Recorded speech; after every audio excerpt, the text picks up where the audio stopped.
Beginners are fixated on the settings that their favourite photographers use to create specific images, because they think if they know those settings, they're going to be able to recreate that image that they really like. However, I think this is actually so damaging to the development of beginner photographers. And I think that these lies have been perpetuated by these old boys that tell you that if you're not shooting in manual, you're not a real photographer, whilst having never taken a good photo in their lives. And so I want to try and explain to you today why settings and understanding what settings another photographer used aren't really that beneficial, and also give you new ways how you can start looking at photos to really understand the thought process that the photographer went through to capture that, so you can then recreate them yourself. And so if you're new here, I'm JP, a photograph bloke from London, and I create videos that I wish I had when I was starting out. I also deleted my Lightroom catalogue last week, so please don't ask me any questions about data management. So let's say you're looking at your favourite photograph. To create that photograph, the photographer would have been thinking about a bunch of different variables that change in every single scenario and situation. And if you were to copy and paste the settings for that photo into a completely new scenario, you are going to get totally different looking images. And that's something that no one ever talks about. By understanding the thought processes and what the photographer was actually thinking about when he was capturing, or when they were capturing that image, that's going to ultimately allow you to then be able to apply those same thoughts and principles to your own photos and create something that has a similar look and feel. And that at the end of the day is the goal, right? You are trying to learn the different ways how photographers are able to create certain feels, certain vibes, so you can then go out and create that for yourself. And so to really drill home the point that settings aren't everything, here are some different ways in which the same settings react differently in different scenarios.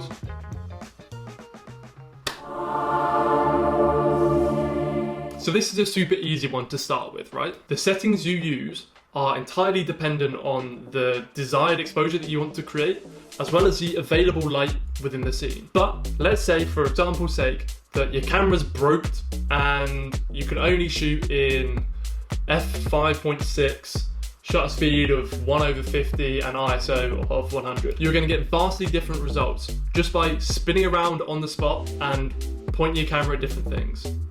Let me show you. So I've just correctly exposed for this wall here, and I'm literally going to spin around, and the sky is all blown out. My hand is also blown out. I spin around, and this white stuff over here is also blown out. Your settings should be governed by the light that's available in the specific frame that you are taking. Not in the wider scene, but in the exact frame that you are trying to create. And don't get me wrong, I was also obsessed with settings when I was first starting out. I thought that that is what I needed to know to recreate those images. But here are just 4 ways in which light vastly changes throughout the day in the scene that ultimately impacts your exposure. The weather. If it's a scorching hot day, chances are there's going to be a lot more light hitting your sensor compared to a cloudy, overcast day. The time of day that you're shooting. In the mornings and evenings for sunrise and sunset, the light is a little less contrasty, it's a little bit warmer in colour tone, and therefore that has a different effect on your images. The position and direction of light in relation to your sensor. If you're pointing your camera kind of at the light, you're going to have to expose differently compared to if you're pointing at the shade. And so what I'm trying to say is that if you're trying to recreate an image that you really like using the same settings, you're going to have to accommodate for 4 or 5 different light variables just to make sure you are able to get the same exposure and the same look and feel, which is so hard to do, and you're going to be smashing your head against a brick wall to try and understand how to do it. And you're going to become frustrated, and it's just not worth it. I assume that if you're thinking about the photographer's settings, you like the look and feel that this photographer's managed to create. And one of the easiest ways for photographers to kind of manipulate the look and feel of the image is bokeh. I was also a beginner too, and I used to shoot everything at f2.8 until I got a 1.8, and then I shot everything at 1.8. Why?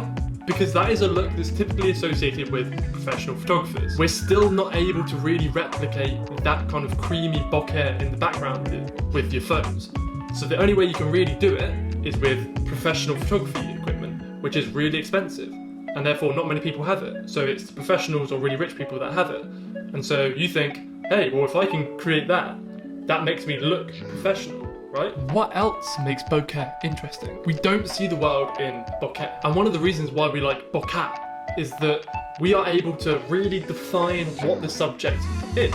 And what do you mean, Jimmy? Well, our eyes are drawn to areas of contrast. And bokeh creates contrast between detailed, in-focus stuff and out-of-focus, non-detailed stuff. And because we can't see any detail in the out-of-focus, non-detailed stuff, that means our eye is super drawn to the only thing we can really look at in the image. And therefore, this makes the photograph easier to read. And what's the easiest way we can control bokeh? Our aperture! All you gotta do is just drop it right down to the lowest it will go, and boom. You are creating some buttery goodness. I don't know why everyone says buttery, but that is just the term that YouTubers use. So, buttery bokeh. But that's not the only way that we can control bokeh. We can also control it by placing a subject closer to the screen. Look at that. Hey.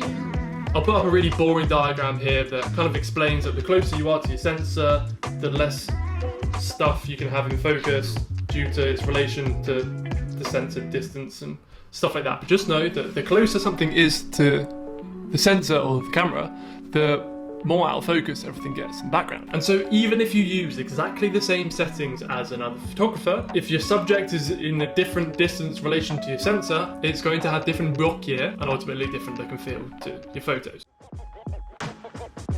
And so all of this was to say that if you are asking for settings, you are asking the wrong questions. You now want to get into the mind of that photographer. What were they thinking as they were trying to shoot that photo? What were they really trying to achieve? And the more you start understanding this, the more you start plugging away and pumping stuff into your subconscious mind, so you can then Freudian slip your way into good photos. So I'm going to share with you the 4 or so different questions that I ask myself to try and understand a photographer's thought process, so then I can then recreate that image, post it on Instagram, claim it for my own, and reap the rewards of loads of likes. So let's start off super basic. Number 1, what do you like about that photo? Is it the symmetry and leading lines? Is it the colour and the composition of the image? Or is it a photo of your ex on Instagram and you keep stalking them and you really want to like that photo to show that you still care about them, but don't do it? But the more you start thinking about why you like a photo, the more likely you are to notice it and to see it and to be able to capture it when you're out and about. But also, it's important to think about number 2, which is the light. How is the light hitting that subject? And how do you think the photographer has influenced that? Perhaps the subject is backlit, in which case it means that the photographer is on the flip side of the subject to where the light source is. The more you start thinking about the light, the more you can start crafting that into your own images. And number 3, the kind of edit. What has the photographer done to kind of manipulate the look and feel of the image? Typically this could be layering with the white balance. Is the image more warm and inviting, or is it more kind of cold, harsh, and the blues look really like sick? And the more you start to think about the colours that are kind of prominent in the image and the colours that are really like drawn out and saturated and interesting, the more you're going to start to understand how that then creates a feel in a photo. And I can see that a lot of you who are watching this, you like Snaps by Fox, you like Pfizer Westcott, you like Joe Allen, and all of them seem to have a kind of similar vibe, that they all are slightly warmer. And I think it's a bit of a Fuji thing as well. We like the nostalgic feel, we like that vibe. So maybe warm up your photos a little bit, I don't know. Finally, number 4, where is the subject in relation to the photographer? Is the subject part of a scene, or is the subject the scene itself? Is there separation between the subject and the background? And how do you think that has played an impact in the feel of the image? If you were to guess, do you think this was taken on a telephoto or a wide angle? You can also try guessing the focal length, but 99% of the time you'll be wrong. It's just one of the hardest things you can ever do. Unless you watch my channel, in which case it's pretty much always 35mm. And so by thinking about and understanding these 4 different things, you're going to start to get a wider awareness as to how a photographer has managed to create that image. It's not going to help you select your subject, but it's going to help you start thinking about, once you've found one, how you can then adapt that, how you can then craft it into a similar sort of feeling that the photographers that you really like shoot. And so now for a shameless plug.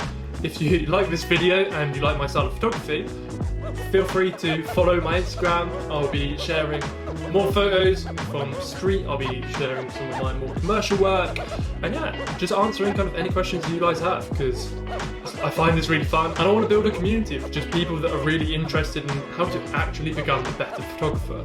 And I learn just as much from you guys as you learn from me. So together we're going to form this beautiful community and squad and gang. And yeah, until next time. Peace.